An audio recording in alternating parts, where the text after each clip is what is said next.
So we have Boston University at Lehigh here. The Lehigh Mountains a 7-0 run over the Boston University Terriers.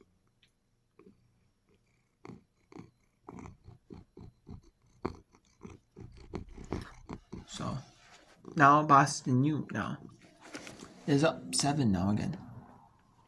They were up 4. They were down up 12. So now they're up 7 again. So tough game for Boston U.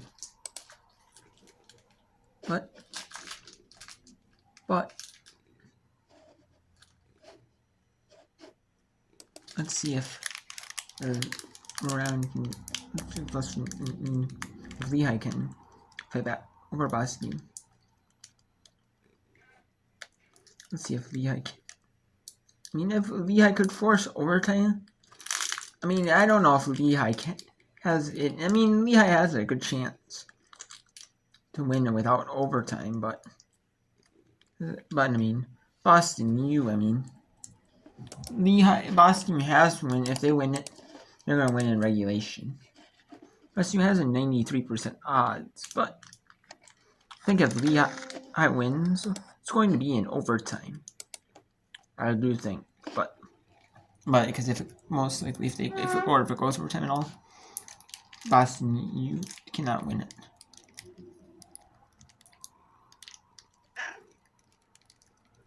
Personally. Foul. We'll put a fresh 20 on the shot clock for the Terriers.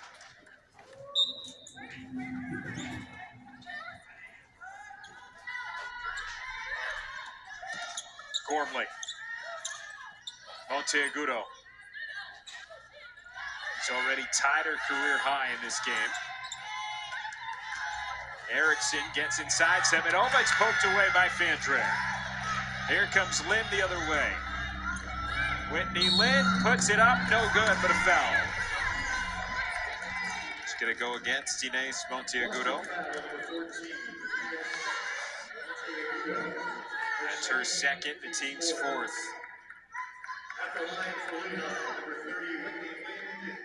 Lynn heading to the line to shoot 2. She's 2 for 2 tonight. Make it 3 for 3 as she hits the first.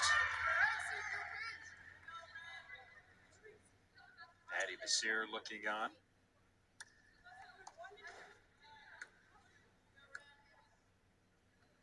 And Lynn hits them both. Rose Asmuda comes back into the game. Audrey Erickson will hit the bench. 5-point BU lead, just over 4 minutes to go. Monteagudo gets it across. Here's Semenova, being hounded by Lind, and a foul called.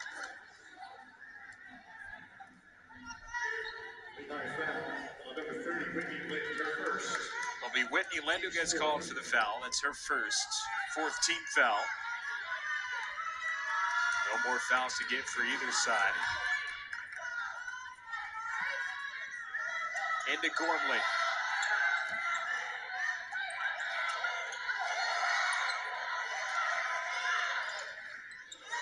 Adler down low, lays it in for the easy 2. Alana ready. Here's Lily Fandre for 3, and she hits. Fandre makes it a 4-point game.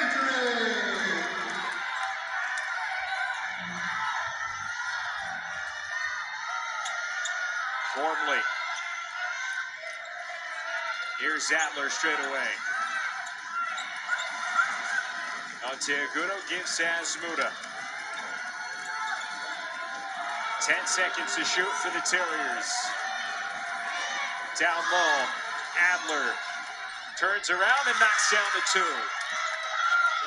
Annette Adler now with 13. Lehigh continues to struggle for an answer against BU's bigs. drives, puts it up, no good, but a foul.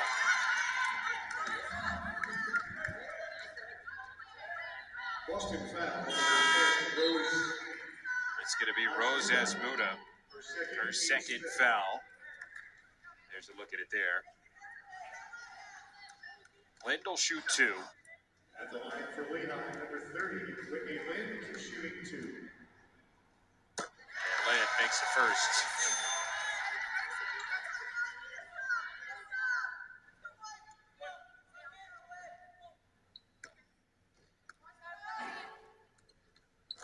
Lind makes them both, now 6 for 6 from the line.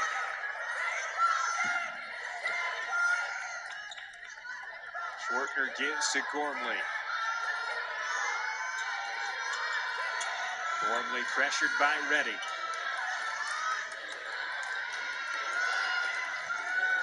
Adler. She's got the last 4 for the Terriers. Monteagudo momentarily lost it. Adler looking down low. It's over the head of Schwartner. It'll be Lehigh ball.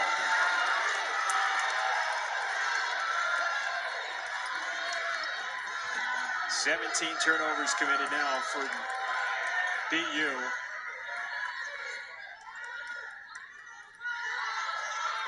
Lily Fandre bringing it up for Lehigh. Ready. Down low, Bramer working on Asmuda, puts it off the window, it's no good. 2 minutes to go in that one. Now let's go to all the both close ones. We got Boston University Lehigh, and we got Jordan VCU. They're both down to the end here. 41.4 left for Rhode Island and VCU. And we have 62-58 for Boston University.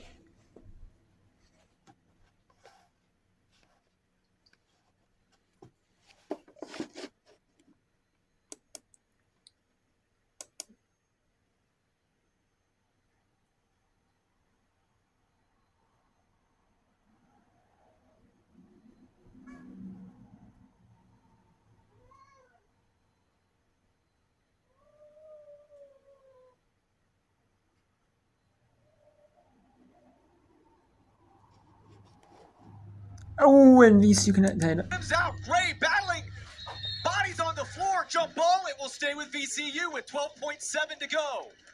Woo, and you know what? Crispine is like that little net. She's waiting for those big players to bring the ball down, and she's right there waiting for it. Got her hands on that one. The freshman from Catalonia, Spain, doesn't have any points tonight, but she is factored in about every other statistical category for the Rams. That one would not fall, but immediately battling for the ball, getting the jump ball, and it stays with VCU. Now, VCU does have to convert out of this timeout. Coach O'Boyle takes one of her 2 remaining. This one's going to be a full, so there will be 1 timeout remaining after this for VCU. Rhode Island has 3 timeouts remaining. And the thing to keep in mind with the Rhode Island timeouts, if VCU were to score, whether it's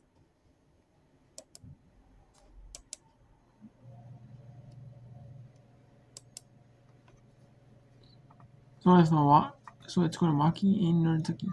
Northern Kentucky has a 10-point lead with 3 minutes and 45 seconds to go in the score. In the game, that is too. Northern Kentucky up 8. Ooh, and that's a turnover. They had a good shot to break the press. They get easy layups. You know, break the press, break the full court press. But just you cannot have that if you're Northern Kentucky.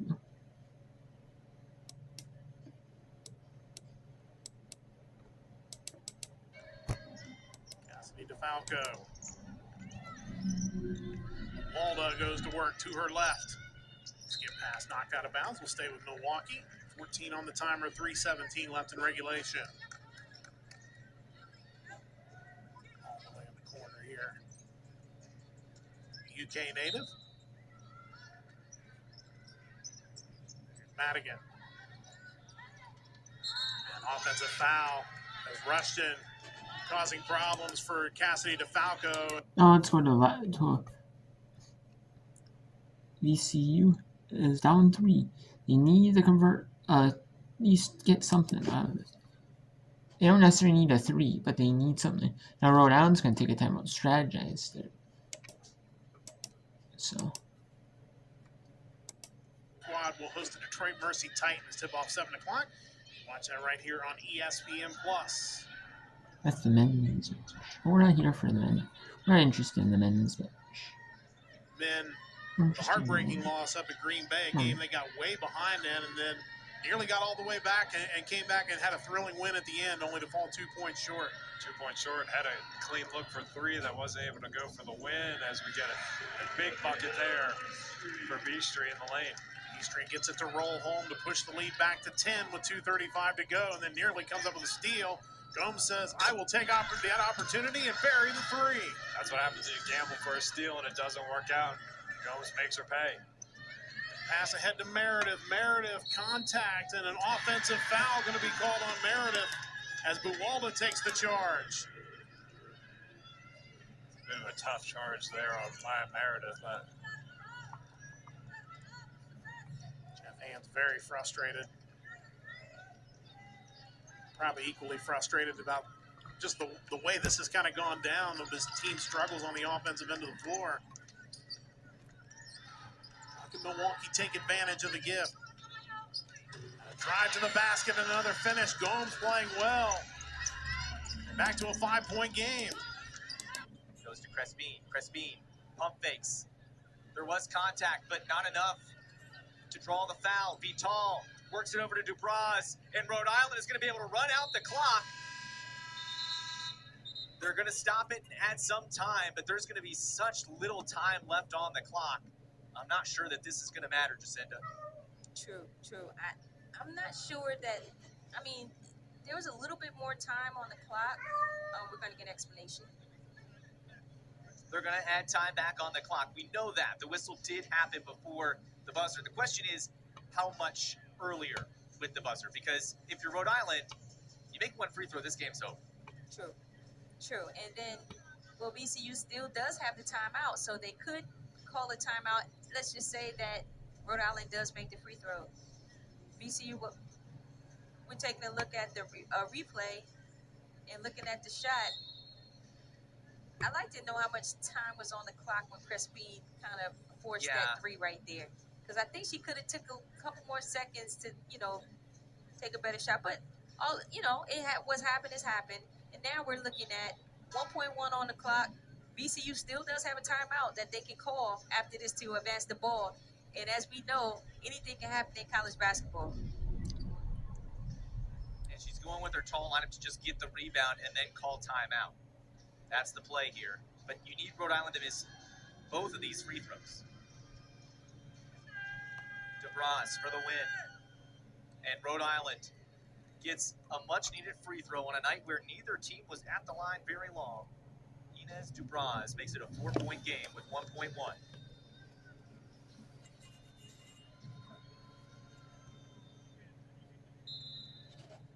now we'll do a Rhode Island will win 46-41 in that one. So.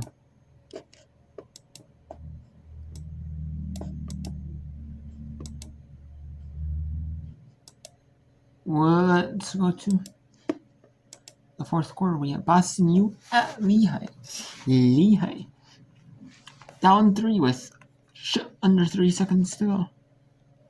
Lehigh looking to stay undefeated in Patriot League play. They are 4-0. Looking to go to 5-0. 12 to shoot for Lehigh here. 23.2 left on the fourth quarter.